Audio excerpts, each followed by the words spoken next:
السلام عليكم ورحمة الله وبركاته. كسر هذا الجنال كان هاني يمان وهذا أهلا بينا جلس وعتان بلي سبسكرايب وصار الجنال كا سي نقطة رجلين أدي ما سنتين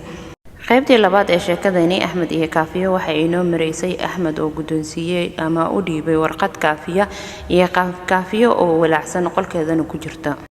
walaac fara badan oo soo wajahay oo ay kala labeynayso warqadda fulitaankeeda waxa ay kala kulmi doontana ka fakaraysa haatan waxa inoo bilaabanayaa qaybteeni saddexaad ee sheekada waxayna ku bilaaban doontaa sida tan Axmed waxa uu tagay gurigiisii wuxuuna jawaab ka sugayaa Kaafiya dhanka kale Kaafiya iyadana waxay wajahan tahay cakirnaan iyo walwal waxayna labeynaysaa marba dhinac rogaysaa waraaqdii oo ay leedahay tolo ma fura hadii afur maxaa kala kulmi doona ma war farxad leh mise war murugo leh ayada oo sidii Kaafiya ugu jirta nafla hadal ayaa waxa albaabka soo gargaraacay Kaafiya walaasheeda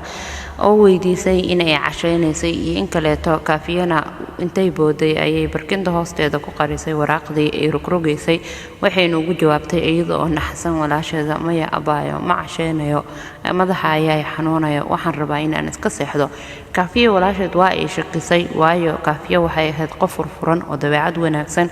oo dadka dhex gasha meelan ahayn waa markii ugu horeysay oo qol isku soo xirto misna ay cashada diido waxaana ka muuqday dareen naxdin leh waxay tiri abaayo intee agteeda soo fadhiisatay ma waxa jiro waxaad iga qarinaysid Kaafiya ayaa ugu jawaabtay maya abaayo waxa ma jiro ee waan caajisanahay waxaan rabaa inaan iska seexdo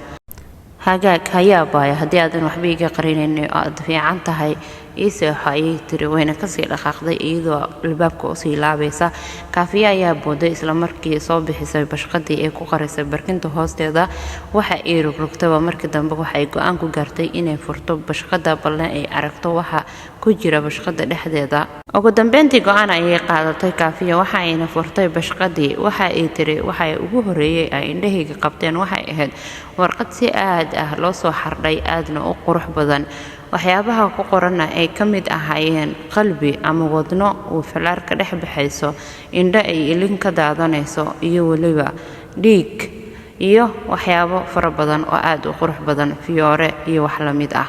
ubaxya ay afarta kar kaga xardhanay bashqada waxayna ahayd xaqiiqday mid soo jiidasho leh aadna u qurux badan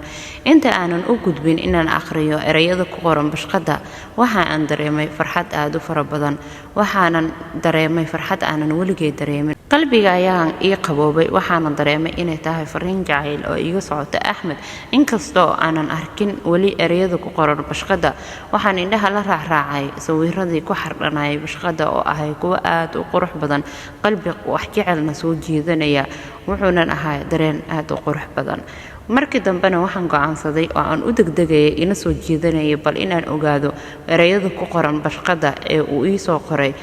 saaxiibkaygi marna ahaa qofka aan qalbiga ka jeclaa oo aan si gaar ah u doonayay hadana ay celinaysay xishoodka dumarnimo waxaana farxad weyn ii aheeday bal inuu isaga igala hormaray dareenkiina uu ila qabo oo aanan ahayn qofka kaliya ee qalbiga wax ka dareemaya ee soo talaabay xadka saaxiibtinimada waxaan ku faraxsanahay inuu ila dareemayo aniga waxaan dareemayo oo yahay sida aan aniga ahay oo kaleeto waxaan u gudbay hoos waxaanan isku dayay in aan akhriyo bal erayada ku qoran anigoo mid isha ula raacaya waxaan u qorneed sida tan Kaafiya waxa aad tahay saaxiibka ugu wanaagsan dunida waxa aad tahay qofka kaliya ee aan maskaxdeeda ka bixin xataa hal sekin ama hal daqiiqo 24 saacadood mar waxaan jeclahay inaan kula joogo marna waan ka fikiraa oo qalbigayga kama faaruqdid ayuu yiri waxa laga yaabaa inaan la yaabtid qoraaladayda ama waxyaabaha kaaga muuqdo bashqada waayo waxaan nahay laba qofood oo saaxiibaha aad iskugu kalsoon waxa laga yaabaa inay su'aalo badan maskaxdaada isweydiinayso balse mararka qaar waxa jiro wax ka tanbadiya oo ka awood badiya kana awood badan saaxiibtinimada iyo kalsoonida intaba si walba aad awood u leedahay waxa jira dareen oo san qofka bini'aadamka awoodin inuu xakameeyo ama uu xadado anigana waxaan ahay qof awoodi waayay inuu xakameeyo dareenka qalbigiisa ku jiro marar badan ayaan jeclaystay inaan ku soo bandhigo waxa aan dareemayo haddana waxaan isiri waa sidaas oo aad weysaa waxaana ka baqi jira mar walba inaan adiga ku waayo balse waxay noqotay xad dhaaf dareenkii qalbigana waan ku haysan waayo waana awoodi waayay intaan in ka badan inaan wax kaa qariyo ama intaan in ka badan aan xakameeyo dareenka qalbigayga ku jira kaafiya xaqiiqdii waan ku jeclahay aad iyo aad ayaan weliba ku jeclahay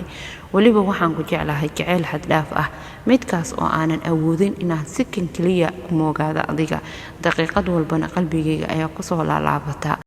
ma helayo adiga saaxiibka wanaagsan mana helayo walaal adiga ka wanaagsan iyo garab adiga iyo wehel adiga ka wanaagsan ma jeceli inaan adiga ku waayo haddii aan waayo jacaylkaaga waxaan dareemayaa xanuun aad u fara badan haddii aan waayo saaxiibtinimadaadana waxaan dareemayaa xanuun aad u fara badan iyo inaan lumiyo qayb ka mid ah noloshayda waxaan kaa rajaynayaa ama aan kaa sugayaa jawaab aad aniga ii qancin doonta waana ogahay waxa inaad tahay saaxiibka kaliya ee aniga ii dhow ma jiro qof aan u sheeganaya xanuunka adiga dhankaaga iiga yimaado mana jiro dareenka adiga aan ku qabo cid aan kala sheekaysanaya oon adiga ahayn kaafiya aniga aad ayaan ku jeclahay waxaana kaa sugayaa jawaab degdeg ah bliis aad ayaad u mahadsan tahay from saaxiibkaaga dunida ku jecel